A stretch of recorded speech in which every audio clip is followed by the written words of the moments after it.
Morning School of Light. We are in chapter 15. Then Eliphaz the Temanite replied, would a wise man answer with empty notions or fill his belly with hot east wind? Would he argue with useless words, with with speeches that have no value? But you even undermine piety and hinder devotion to God. Your sin prompts you.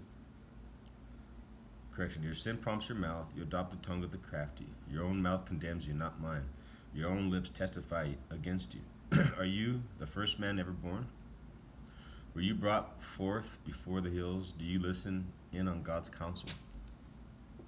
Do you limit wisdom to yourself? What do you know that we do not know? What insights do you have that we do not have? The gray-haired and aged are on our side, men even older than your father. Are God's consolations not enough for you, words spoken gently to you? Why has your heart carried you away, and why do your eyes flash? So that you vent your rage against God and pour out such words from your mouth. What is man that he could be pure, or born of woman that he could be righteous? If God places no trust in his holy ones, if even the heavens are not pure in his eyes, how much less man who is vile and corrupt, who drinks up evil like water? Listen to me, and I will explain to you. Let me tell you what I have seen. What wise men have declared, hiding nothing received from their fathers, to whom alone the land was given, when no alien passed among them. All his days the wicked man suffers torment. The ruthless through all his years are stored up for him. Terrifying sounds fill his ears with all that seems well. Marauders attack him. He despairs of escaping the darkness. He is marked for the sword. He wanders about food for vultures.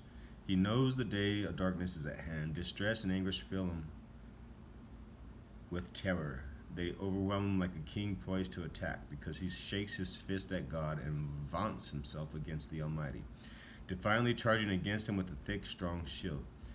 Though his face is covered with fat and his waist bulges with flesh, he will inhabit ruined towns and houses where no one lives, houses crumbling to rubble. He will no longer be rich, and his wealth will not endure. Nor will his possessions spread over the land. He will not escape the darkness. A flame will wither his shoots, and the breath of God's mouth will carry him away. Let him not deceive himself by trusting what is worthless, for he will get nothing in return.